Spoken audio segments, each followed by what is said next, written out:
lorsque je parle avec des fondateurs qui souhaitent développer leur business, ils me posent généralement deux questions. Que fais-tu et apportes-tu réellement plus de valeur?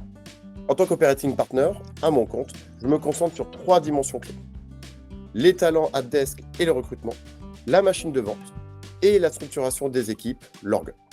J'accompagne des entreprises d'early stage en passant par les séries A, B, C jusqu'à public. Mais pour bien répondre à ces deux questions, il faut se placer du côté des clients, des fondateurs. Et on va regarder 4 exemples très concrets ensemble pour 4 entreprises aux enjeux très différents. Premier exemple, Keops, en early stage. L'enjeu ici était de soulager le quotidien des deux fondateurs et de véritablement lancer la machine de vente. Nous avons pu tripler les ventes dès le premier trimestre d'intervention. Comment? Ça a été rendu possible en concentrant nos efforts sur le recrutement des bons talents et l'allocation des ressources sur les bons segments de clients. Nous avons également créé from scratch toute la cadence commerciale, les weekly du lundi, les one-to-one de la semaine, des learning Friday, etc. Et nous avons défini des objectifs clairs et ambitieux de volume de rendez-vous, de taux de closing et de niveau d'accompagnement. Deuxième exemple, WeHelp en série B. Ils avaient déjà des commerces au terrain, une structure en place. L'idée était d'améliorer la productivité par tête et de véritablement mobiliser les forces commerciales. En 6 mois, nous avons pu ainsi augmenter la productivité par tête de plus de 21% en moyenne. C'est passé par plus de communication, plus de formation, plus de moments d'équipe.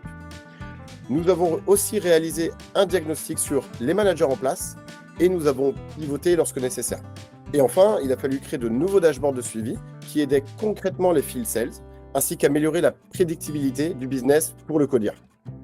Troisième exemple, Encore Store. Encore Store venait de clôturer une série A et il y avait évidemment de grosses ambitions avec une centaine de commerciaux à recruter sur toute l'Europe.